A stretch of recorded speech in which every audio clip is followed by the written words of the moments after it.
Alex, I was looking at my old corded drills this morning, the kind that kick like a mule and smell like ozone the second you pull the trigger, and it hit me how much the world has tilted on its axis lately. It's April 10th, 2026, and the future didn't bring us flying cars. It brought us robots that change their own diapers and data centers that need more cooling than a penguin's basement. Well, I'm glad we skipped the flying cars. People can't even handle roundabouts in 2 dimensions. But you're right, the TigerDen Daily is looking a little more sci-fi every morning. Although, honestly, Tiger, robots changing their own diapers, is that how we're describing tool changers now? It's the closest analogy I've got. Look at what Sovol's doing. Everyone's been buzzing on the socials about this new multi-tool setup. For years, we've been stuck with these single nozzle printers that spend more time spitting out purge towers, basically just expensive plastic trash, than actually making the part. It's like buying a gallon of paint just to dump half of it in the grass every time you want to switch colors. It's definitely wasteful. I saw the Flash Forge Creator 5 marketing material too. They're claiming 500% faster multicolor printing. 500%! That sounds like one of those marketing facts that vanishes the moment you actually try to calibrate the thing. Oh, it's a bold number, isn't it? It's the kind of math you do when the boss is looking over your shoulder. But the shift is real, moving toward independent tool heads, meaning the machine just grabs a fresh, clean nozzle for the next color, is how we stop the bleeding. It's the difference between using one brush for a whole mural and having a dedicated set. And Polymaker is even jumping in with that Poly Dryer Box XL. Now we can bake those massive 3 kilogram spools. Because nothing says I'm a serious maker like a literal oven for your plastic thread sitting on the workbench. But wait, if the machines are getting this smart and the tool changers are doing the work, are you worried about the human side of the shop? That's the funny thing. Everyone thought AI was going to kick the ladder out from under the trades. But look at the Randstad data from this month. These massive AI brains, the data centers, they're basically just giant furnaces that think. They need massive cooling systems and power grids that would make a Victorian engineer weep. You can't download a wrench to fix a blown industrial HVAC compressor at 3 in the morning. So you're saying the Terminator needs a plumber? Exactly.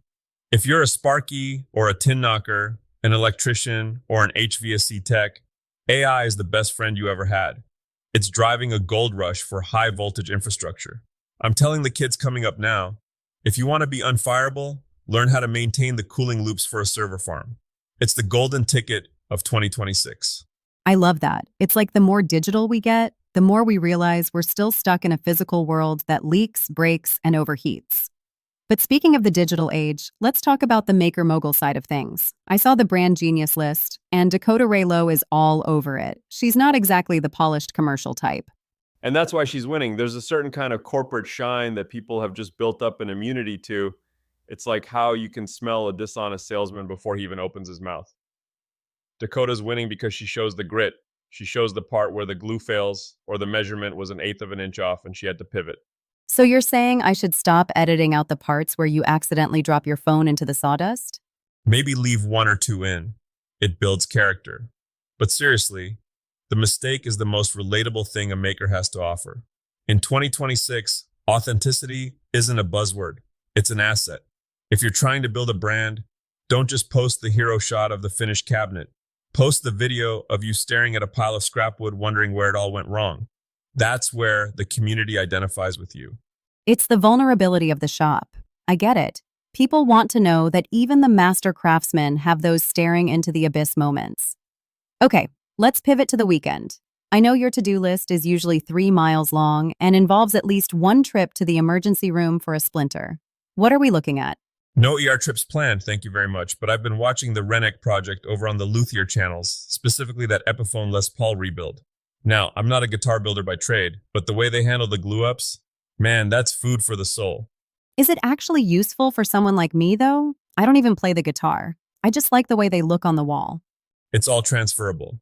The way a luthier manages clamping pressure to avoid starving a joint, that's the same physics whether you're fixing a neck or building a dining table that's supposed to last a century.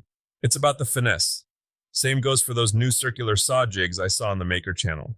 They're making it so a guy in a gravel driveway can get cuts as clean as a $10,000 sliding table saw. The barrier to entry is just evaporating. And then there's Carlos. I watched that Montador de drywall video you sent me. I never thought I'd describe drywalling as hypnotic, but watching him feather those seams, it was like watching a pastry chef with a 5-pound knife. Carlos is a wizard. Most people treat drywall like a chore you have to survive, but he treats it like an art form. It reminded me of my first big renovation. I thought I could just slap some mud on the tape and sand it till my lungs turned white. Wrong, it's about the touch. If you've got a hole in your wall or a basement you're finishing this weekend, go watch a pro. It'll save you 3 days of sanding and a whole lot of colorful language. Well, we could all use a little less colorful language in the shop. True. But that's the beauty of it, Alex. Whether it's 3D printers that swap their own heads, or a guy showing you how to make a wall look like a single piece of silk, the soul of the maker is in the learning. We're in this weird, wonderful pocket of time where the high tech and the high touch are shaking hands. That feels like a solid takeaway for the day. High tech meets high touch. Don't be afraid of the AI. Just make sure you're the one who knows how to keep its heart beating. Exactly. Don't just watch the world get built. Be the one with the dusty boots and the creative spark. If you're ready to actually move the needle, dive into the TigerDen resources. Join the trades if you want that golden ticket, or check out the Maker Mogul guides if you're tired of your hobby just costing you money.